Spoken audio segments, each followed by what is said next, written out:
This video is going to be about quiet quitting. What that is a lot of people can resonate with this. It's quiet quitting is when you're in a job and you just do like literally the bare minimum, like you literally just do what is required of you to the bare minimum. You don't do anything more than that. Like you don't go outside that, like, yeah, I'm going to do overtime and yeah, I'm going to do this, I'm going to that. No, you just kind of, you're slowly reducing the amount of effort that you put into the job. And I'm trying to think, when did quiet quitting start for me? And I don't think it started when I got diagnosed with ADHD. It happened before. It started happening before that.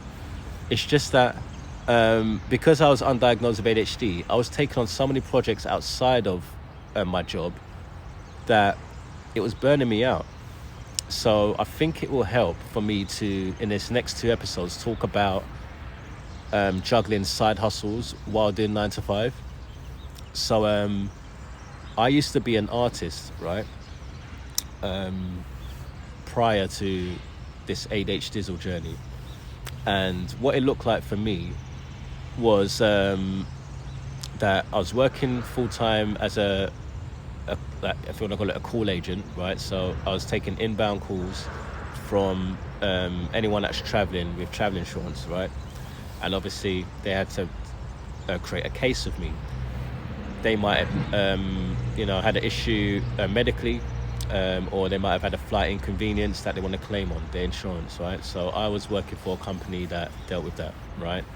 And I've been doing that for 10 years and just as an agent. Like I didn't ever try to become a team leader or anything like that, but in the beginning stages of my journey, when I was starting with this job, I was doing the most. Like I was like, oh, do you want to do overtime? Like, yeah, sure. I was saying yes to everything.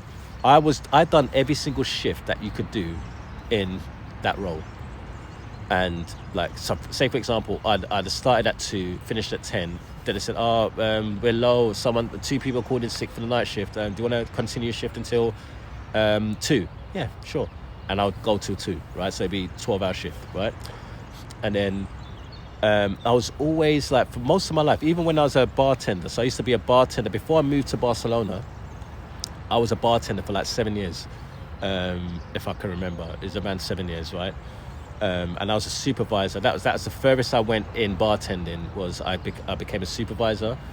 But before that, I was just obviously just pouring drinks, and I was just a regular bartender, right? And overtime, like, yeah, Mike, do you want to do 12-hour shift this week so you can get more money? It's like, yeah, sure. I was always saying yes to everything. My whole time, like I've been working for the system for 25 years, right? And it was always just work as much as possible, say yes to everything, please them, do more than you're supposed to do. Like I was always going the extra mile, right? And then there was a point where I was tired of it, because I wasn't like, it's like, yeah, there was appreciation, but there was still a little bit of like, these people are doing the bare minimum and they're getting the same treatment as me. Like, why am I going all out? And if I ask like, oh, I've got this inconvenience, do you mind if I can do that? Like, they were very just like, but like kind of like, yeah, I've done all that, but like I'm just asking for this little leeway here. Like, if you don't mind, like now I'm a father now and my partner is basically my daughter full time. Can I now change my shift to the morning? Is that okay? I've been here 8 years now. Like, do you mind like just trying to help me to make that transition to the morning? Like, all of a sudden, it's like everything that I was doing for the company didn't matter. It didn't matter that I was doing all the overtimes. I was always reliable. They still treated me like someone who didn't do that. And then they will prioritize people who, like for example, this is not anything against the system, right?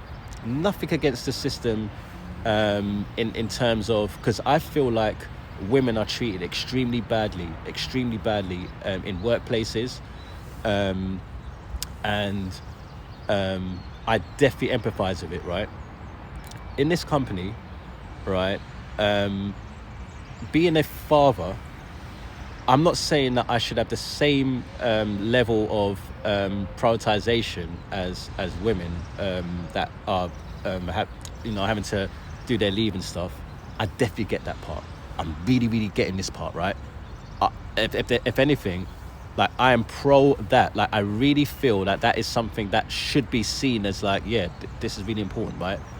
But what my case was is that my partner had just had a baby. She was doing this exam to be a civil servant while she's pregnant with my daughter, and then when my daughter's arrived, like, I was more like now in a position where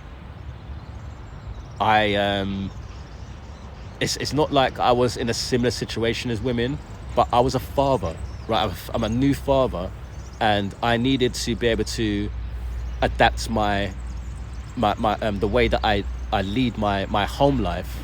So I needed some flexibility around that, but it wasn't considered like the same as like fatherhood didn't matter, if that makes sense.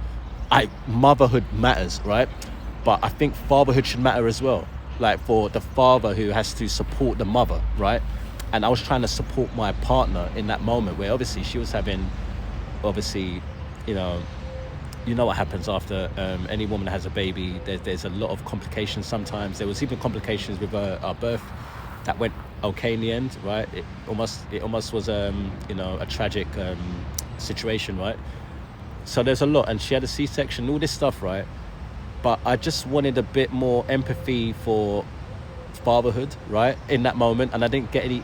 Like, it's just like, it wasn't really a big deal. Like, oh, you're a father, like, or whatever. Like, and it's like, yeah, like, I kind of need you to look at my situation as well, and not see it as that it's not a big deal. It was a big deal, and it took 2 years, man.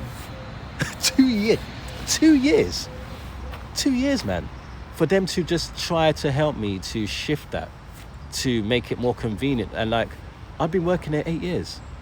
So like, and look, here's the thing, right? Here's the thing I will say. They're not obliged to do that for me, right? So that was the lesson that I learned. They don't have to do that for me. But in my head, I felt like they should do that for me because I did all this and that and that.